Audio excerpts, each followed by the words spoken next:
Assalamualaikum warahmatullahi wabarakatuh. Alhamdulillahilladzi 'allama bil qalam 'allamal insana ma lam ya'lam. Wassalatu wassalamu ala rasulihil mustafa wa ala alihi wa sahbihi wa man ihtada amma ba'du. Puja dan puji syukur atas kehadirat Allah Subhanahu wa taala yang senantiasa melimpahkan rahmat, karunia serta hidayah kepada kita bersama. Salawat serta salam tak lupa kita haturkan kepada Nabi Allah Nabi Muhammad sallallahu alaihi wasallam.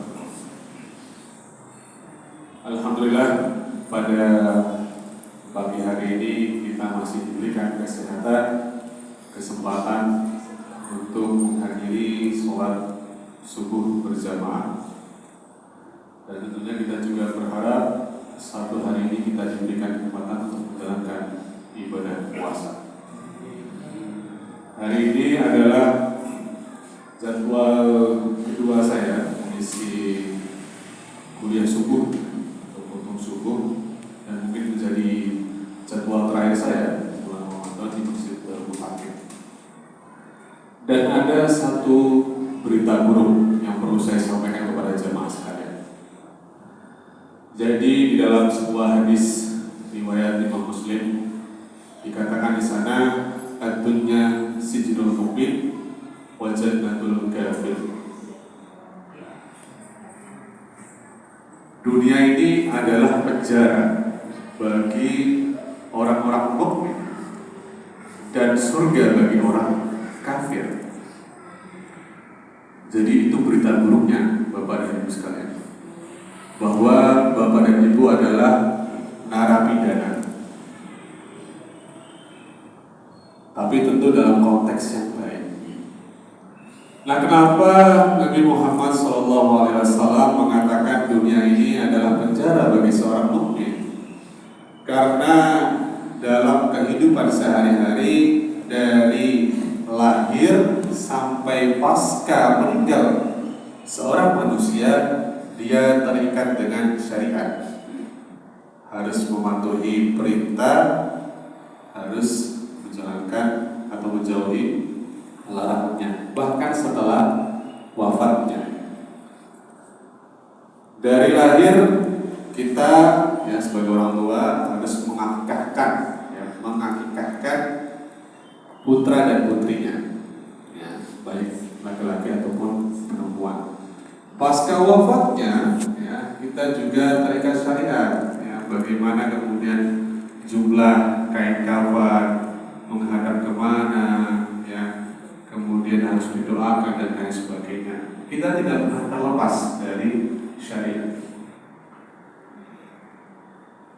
Kemudian kalau kita sadari juga, dari kita mau tidur sampai nanti bangun tidur, itu semuanya kita terikat dengan syariat.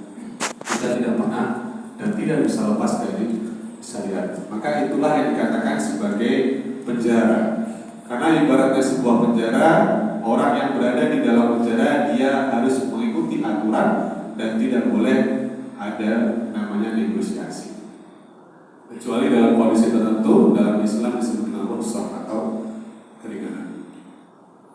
Nah, beberapa di antaranya ya, yang mungkin menjadi satu hukuman ya, atau peraturan yang hanya dilakukan oleh orang Islam atau orang mukmin, ya, tapi orang kafir tidak perlu melakukannya. Yang pertama adalah sholat dan membayar zakat. Ya, disebutkan dalam surat Al-Baqarah ayat ke-43, ya, wa aqimus sholat wa atuz zakat warka'u ma'ar rafiq. Kita diperintahkan untuk melaksanakan sholat, zakat, dan rukuklah bersama orang-orang yang rukuk.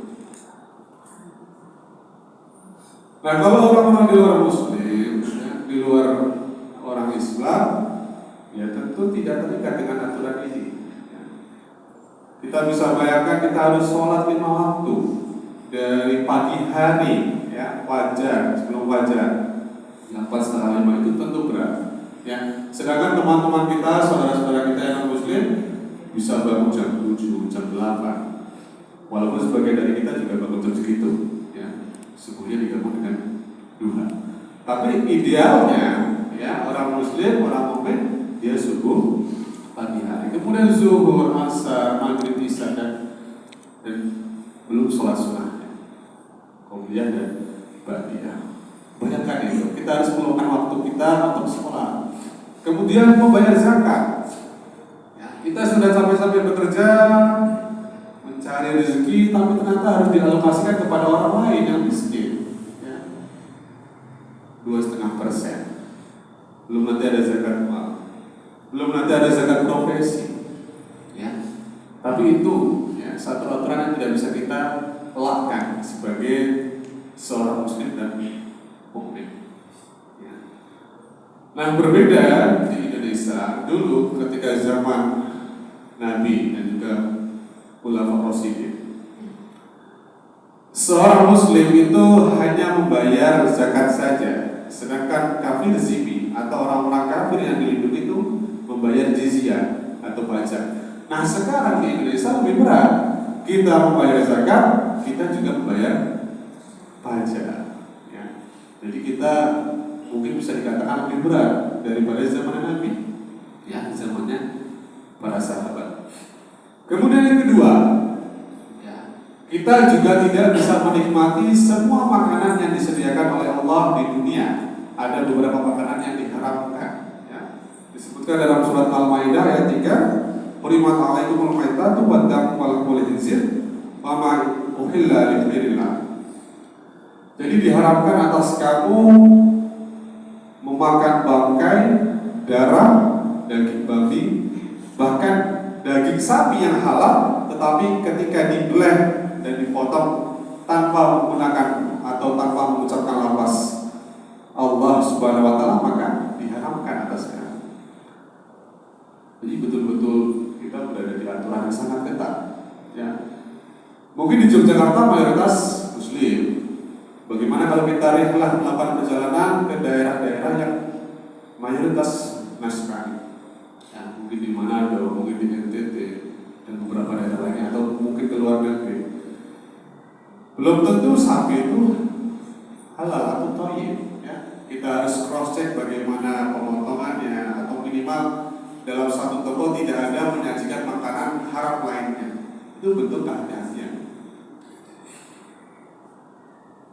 Kemudian yang ketiga, ya, tadi sholat, kemudian makan. Yang ketiga, bagaimana kita juga mencari harta itu harus berdasarkan aturan, ya, atau dalam bahasa kita harus halal, harus thayyib. Mungkin teman-teman kita yang Nasrani, non Muslim, ya, tidak perlu pikirkan itu, ya.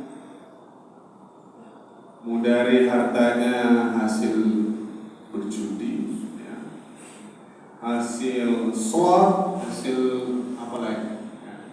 Jadi sifatnya itu horor, belum pasti, ya.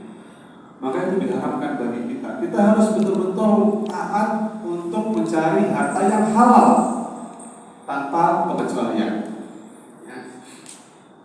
Bahkan ada satu ya, keluhan, ya, mungkin atau dirasakan oleh Bapak Ibu sekalian. Kenapa orang Muslim, orang mukmin ketika di dunia itu cenderung menjadi orang yang susah, ya, secara material. Mungkin jabatan tidak terlalu tinggi, tapi kenapa kalau kita lihat teman-teman kita yang non Muslim itu hidupnya senang, hidupnya cukup, ya, posisinya kadang lebih tinggi daripada kita. Bahkan mungkin memangku sebuah kebijakan, ya, itu sempat saya rasakan. Tapi ketika tentu Islam, ya, Islam selalu menjadi rahmat bagi pemeluknya khususnya, ya. Maka dalam sebuah hadis dikatakan, idza ra'aita Allah Ta'ala yu'til abdan, ya, wa yuhibbuhu fa huwa muqimu ala ma'asihi fa inama dzalika minhu bis. Jadi ketika kalian melihat Allah Subhanahu wa taala memberikan rahmat, memberikan rezeki kepada orang non-muslim atau bahkan orang muslim yang fasik, yang munafik, cukup dalam hidupnya bergelimang harta, gak usah iri. Itu adalah istidraj. Istidraj itu adalah pengalihan, ya, atau atau penjerumusan bagi orang yang sudah tersesat agar dia semakin tersesat. Maka satu hal, ketika Bapak, Ibu, saudara-saudari hari ini subuh ataupun dalam satu bulan Ramadan banyak melakukan ibadah, nah itu adalah satu hal yang mahal, hidayah. Tidak semua orang mendapatkannya. Tergerak badannya untuk ke masjid, tergerak lisannya untuk membaca Al-Quran, itu semuanya hidayah. Tidak semua orang mendapatkannya. Kalaupun mendapatkannya, tidak semua menyadari. Makanya dalam satu kesempatan ini kita patut bersyukur bahwa walaupun kita berada di penjara, kita mendapatkan akan mendapatkan baik di dunia yang bentuknya rezeki. Rezeki itu tidak harus harta. Atau yang pasti di hari kelak adalah surga.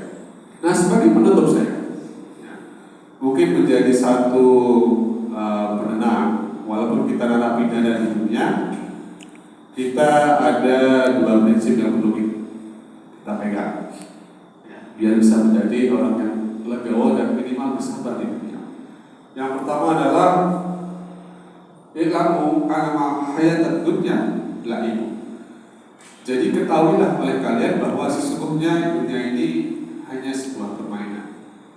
Namanya permainan, ada permulaan, ada akhir.